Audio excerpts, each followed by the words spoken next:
The old world order is fading away, and a new one is being built along with new alliances. Why did this particular phrase become the main theme at the World Economic Forum in Davos? In fact, Europeans are already discussing the creation of a new security architecture based on a coalition of the willing. What role can Ukraine play in this? What does the concept of united armed forces look like?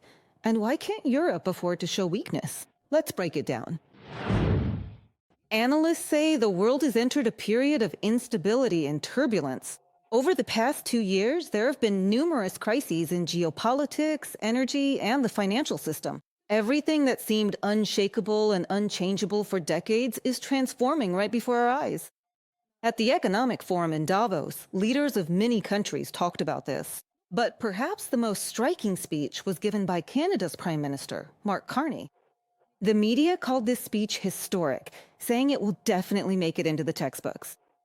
Carney stated that the old world order will not return. Small democratic countries must unite and support each other. And if they don't come to an agreement at the negotiating table, they'll end up on the menu. Allow me to be straightforward. We are in the midst of a rupture, not a transition. Over the past 2 decades, a series of crises in finance, healthcare, energy, and geopolitics have exposed the risks of extreme global integration. But recently, great powers have begun to use economic integration as a weapon. Tariffs are a lever, financial infrastructure serves as coercion, and supply chains become vulnerabilities that can be exploited. You can't keep living the lie of mutual benefit through integration when integration itself becomes the source of your subjugation. Echoing Carney, French President Emmanuel Macron stated that Europe has been too naive and today remains almost the only region that does not protect its own markets and companies. Moreover, the continent's security is now highly vulnerable. Under these circumstances, Europe needs to act more decisively and independently. And it is critically important not to allow itself to be divided. Look at the situation we're in right now. I mean, the shift toward autocracy versus democracy. More violence, over 60 wars in 2024. An absolute record. Conflicts have become the norm. Hybrid threats are spreading into new areas.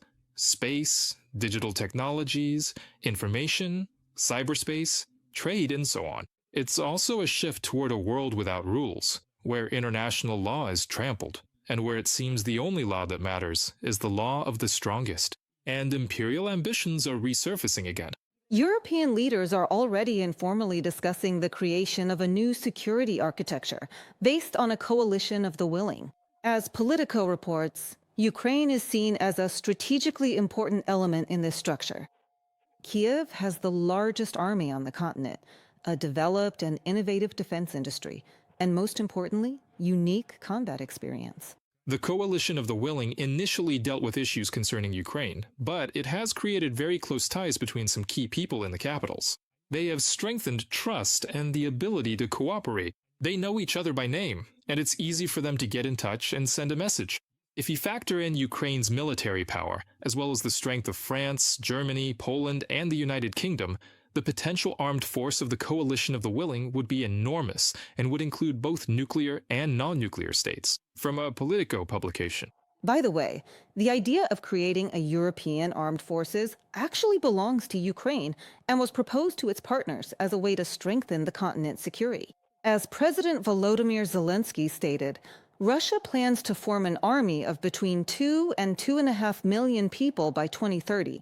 And Europe simply needs a military structure to respond quickly and effectively to all these challenges. This does not at all imply replacing NATO or competing with the alliance. The point is to complement each other, not to compete. President Zelensky noted that Ukraine is capable of becoming one of the key elements of the new security architecture. Ukraine will undoubtedly be one of the fundamental contributors to strengthening such an army. It could become one if leaders support this idea, and it's not just about the army, which, in my opinion, should consist of at least 3 million people, but also about the exchange of technologies, which are very important. We have wartime experience, we share our technologies with our partners, and they provide us, for example, with intelligence data, France and other countries, and we provide our interceptors. These are things that have already been tested in wartime. Honestly, without our wartime experience, some countries wouldn't even really know how their weapons work. Volodymyr Zelensky, president of Ukraine, in a comment to the media. Meanwhile, the Kremlin has once again made it clear that they have no intention of ending the war against Ukraine. The head of the Russian Foreign Ministry, Sergei Lavrov, once again repeated the thesis about the so-called root causes of the crisis and tried to shift responsibility for Russia's aggression onto the West and NATO. And it gets worse. According to him, politicians such as Ursula von der Leyen, Emmanuel Macron, Keir Starmer, and Friedrich Merz, as well as NATO Secretary General Mark Rutte, are already actively preparing for war against Russia. But all this rhetoric once again confirms Moscow remains the key threat to all of Europe. High-ranking Kremlin officials, including Putin, have repeatedly demonstrated that Russia will not be satisfied with a peaceful settlement that does not meet Russia's uncompromising conditions, or that concerns only Ukraine and does not provide for a radical restructuring of NATO. Lavrov's statements on January 20th created the conditions for Russia to justify to its domestic audience its rejection of any peace initiatives that might be put forward at the Davos summit. From the Institute for the Study of War report, Russia continues its deliberate terror against the civilian population of Ukraine. Power and heating facilities are under attack. Experts warn this could also affect Europe, since impunity only fuels aggression. For example, the Prime Minister of Poland has called on allies to act more decisively.